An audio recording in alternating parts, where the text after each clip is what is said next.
بسم اللہ الرحمن الرحیم۔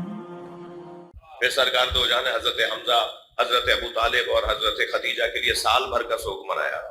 سال بھر عام الحزن، سال بھر سرکار مسکرائے نہیں، سال بھر تک سرکار نے غم کی کیفیت اپنے اوپر رہنے دی۔ 30 سال کے بعد 30 سال تک مولا علی کو کسی نے مسکراتے ہوئے نہیں دیکھا۔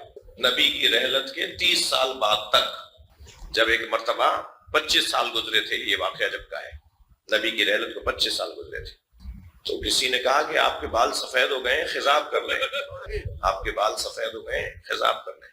تو حضرت نے فرمایا نحن فی عزاء رسول اللہ، ہم رسول اللہ کے غم میں ہیں۔ 25 سال کے بعد بھی مولا علی نے نبی مکرم کا غم ختم نہیں کیا۔ اب یہ خواہ مخواہ کی باتیں کہ سوگ اور ہے غم اور ہے، یہ میرے بھائی محمد علی اس وقت پریشانی میں، اللہ ان کو آسانی عطا فرمائے۔ اب یہ خواہ مخواہ کی گھمانے پھرانے والی باتیں کہ سوگ تو ٹھیک ہے، غم ٹھیک نہیں ہے۔ جی غم تو ٹھیک ہے، سوگ ختم صحیح نہیں ہے۔ امام حسین کا غم تو ختم نہیں ہوگا، وہ کہتے ہیں غم منانا چاہیے، سوگ نہیں منانا چاہیے۔ اب وہ ادھر کی ادھر گھمانے والی بات ہے۔ ہم جو کر رہے ہیں نا، تم کہہ رہے ہو نا غم منانا چاہیے، سوگ، ہاں تم ہمیں کہہ دو یہ غم منا رہے ہیں، تم خوش ہو جاؤ، ہم غم منا رہے ہیں۔ تم کہہ رہے ہو سوگ جائز نہیں، غم جائز، تو ہم غم کر رہے ہیں۔ یہ گھمانے پھرانے کی کیا بات ہے؟ سیدھی سیدھی بات ہے کہ سرکار دو جہاں کے غم میں 25 سال بعد بھی مولا علی فرما رہے نحن فی عزاء رسول اللہ، ہم رسول اللہ کی عزا میں ہیں۔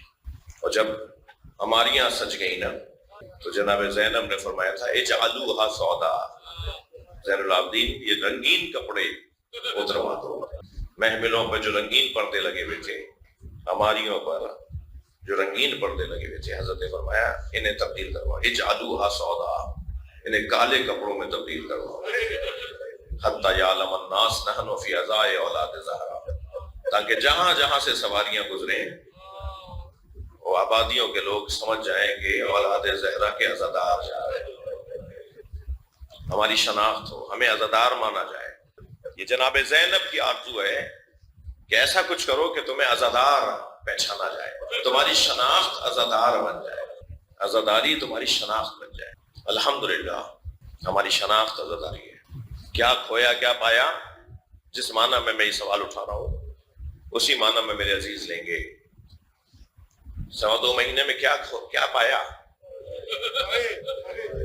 محبت میں اضافہ ہوا، اہل بیت کی معرفت میں اضافہ ہوا، جہاں تھے وہاں سے آگے بڑھے، علم میں اضافہ ہوا، اہل بیت کی تعلیمات ہمیں اور بڑھ کر ملی، خطبہ نے اچھی تیاری کی تھی، پڑھنے والوں نے خوب اہتمام کے ساتھ اپنے بیان کو سجا کر پیش کیا۔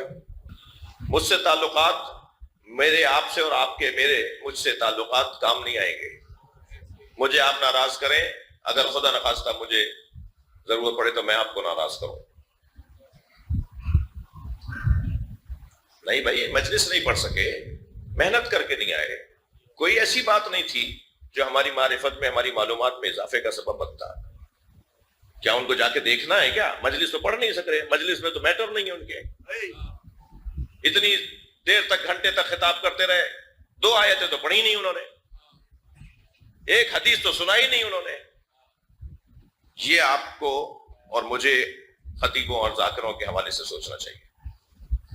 اگر وہ نہیں دے کے جا رہے کچھ تو ٹھیک ہے، کوئی بات نہیں، آئندہ نہیں بلائیں گے، نہیں بلائیں آئندہ۔ پھر وہ ٹوکنے کا عمل جو ہمارے بزرگوں میں تھا اسے دوبارہ بحال کریں، اور بولیں کہ مولانا بات تشنا رہ گئی، مولانا کل اس کو واضح کریں۔ اب بہت اچھی اس بچے نے، میں جب آ کے بیٹھا تو اس نے مجھے کہا کہ یونیورسٹیز کے اندر جو الوہیت کے خلاف شبہات ڈالے جا رہے ہیں بچوں کے ذہنوں میں، الہیات کے خلاف شبہات ڈالے جا رہے ہیں بچوں کے ذہنوں میں، اس موضوع پہ آپ ہم سے پڑھیں۔ میں نے کہا یار بھائی، آپ مجھ پہ احسان کیا کہ تم ابھی میں آ کے بیٹھا ہوں تو تم مجھے 5 دن کا مضمون دے رہے ہو، کوئی پہلے کوئی خط لکھ دیتے، کوئی پیغام بھیج دیتے۔ یہ موضوع پڑھنا میرا موضوع ہے، میرا پسندیدہ مضمون ہے، مگر پہلے سے اگر اب میں نے ایک ذہن بنایا ہوا ہے کہ مجھے کن باتوں کو اس خمسے میں کہنا ہے، پھر بھی میں نے ان کا دل رکھتے ہوئے بھی، اور بات بھی صحیح ہے، میں نے ان سے کہا کہ کل سوالات لے کر آؤ، سوالات لے کر آؤ۔ تم اگر سوالات لے آئے تو میں اپنے خمسے کی مجلس میں، ان مجالس میں 1-2 سوالات کے جوابات میں دے دوں گا۔ یہ حق ہے نا آپ کا. صلوات پڑھیں ذرا محمد والا.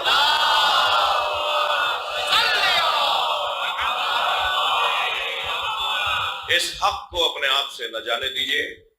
مجالس میں سادگی کو دوبارہ سے بحال کرنے کی ضرورت ہے. روحانیت کی کمی کا ایک سبب سادگی کی کمی ہے. سادگی کی کمی ہے. وہ جو دھوکہ دے رہے ہیں نا ہمارے درمیانی بعض ہم جیسے مجھ جیسے لوگ، مولا کے نام پر مہنگا کھانا ہونا چاہیے. بھائی پھر مولا کے نام پہ کل تم مجلسیں بھی ہوٹلوں میں کرو گے. پھر تم مولا کے نام پر مجلسیں بھی کرسیوں پہ کرو گے. شان سے ہونا چاہیے. دھوکہ مت دو. یہ دھوکہ ہے. یہ جہاں مولا کا نام ہے وہاں روحانی اجتماع اور روحانی مجلس بھی ہے. اور روحانیت کا تعلق جتنا روحانیت کا تعلق مادیت سے نہیں ہے. جتنا اس روحانیت میں آپ مادیت کو بڑھائیں گے روحانیت چلی جائے گی. طے کریں یہ روحانیت کا ماحول ہے یا مادیت کا زور زورا ہے. کل کو تو پھر آپ 5 اسٹار، جو بڑا آدمی ہوگا 5 اسٹار ہوٹل میں مجلس کرے گا. کیا رنگ بنانا چاہتے ہو؟ جن کے پاس پیسہ ہو وہ بھی ویسے ہی کریں اور جن کے پاس پیسہ نہ ہو وہ بھی ویسے ہی کریں. حسین سب کے.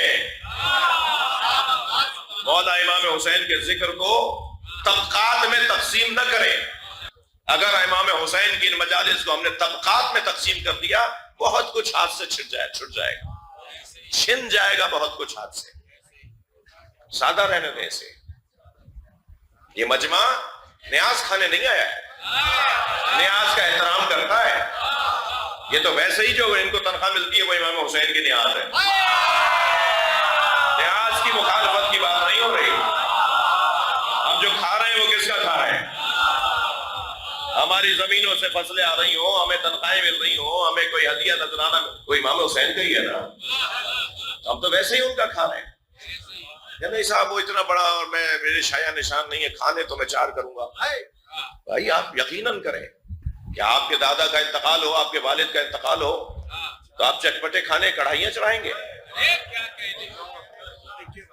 جی گوشت اور معاف کیجیے گا پتہ نہیں مجھے تو غذاؤں کے نام بھی صحیح طرح نہیں آتے. سادہ رکھیں سادہ. میں ان بچوں جوانوں سے کہہ رہا ہوں بزرگ کچھ دیر کے لیے مجھے برداشت کریں. میں ان بچوں جوانوں سے جن کے ہاتھ میں کام آنا ہے. ابوالحسن بھائی کیا دیکھا ہم نے وہ غریب لوگ نہیں تھے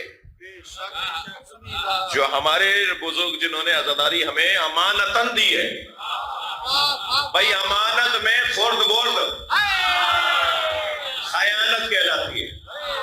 جیسی دی ہے ایسے ہی محفوظ ہے. سادہ کریں. مت ڈالیں لوگوں کو اور معلوم ہوا پھر اس کے اندر مخلوط چیزیں ہوتی چلی جا رہی ہیں. عجیب و غریب باتیں سننے کو ملتی ہیں جو میں ممبر سے نہیں کہہ سکتا. چلو بھائی بڑی مجلس ہے، یہ کیا باتیں ہو رہی ہیں؟ چلو بھائی بڑے آدمی کے گھر کی مجلس ہے، یہ چیزیں ہوں گی. کہاں لے جا رہے ہیں؟ وہاں کون لے جا رہا ہے اسے؟ بوفے لگے گا، اب نوکر دریاں بچھائیں گے، اب کیٹرنگ والے آئیں گے، اب ڈیکوریشن والے آ کے کام کریں گے. بڑے سیانے ہیں یہ ڈیکوریشن والے اور کیٹرنگ والے. یہ آپ سے پیسے بھی لیں گے، امام حسین سے شاباش بھی. کمال یہ ہے کہ وہ ارب پتی، وہ کروڑ پتی، وہ 2000 ایکڑ کے زمیندار، وہ 2 فیکٹریوں کا مالک، وہ 10 کروڑ کی گاڑی سے اترنے والا دری خود بچھائیں.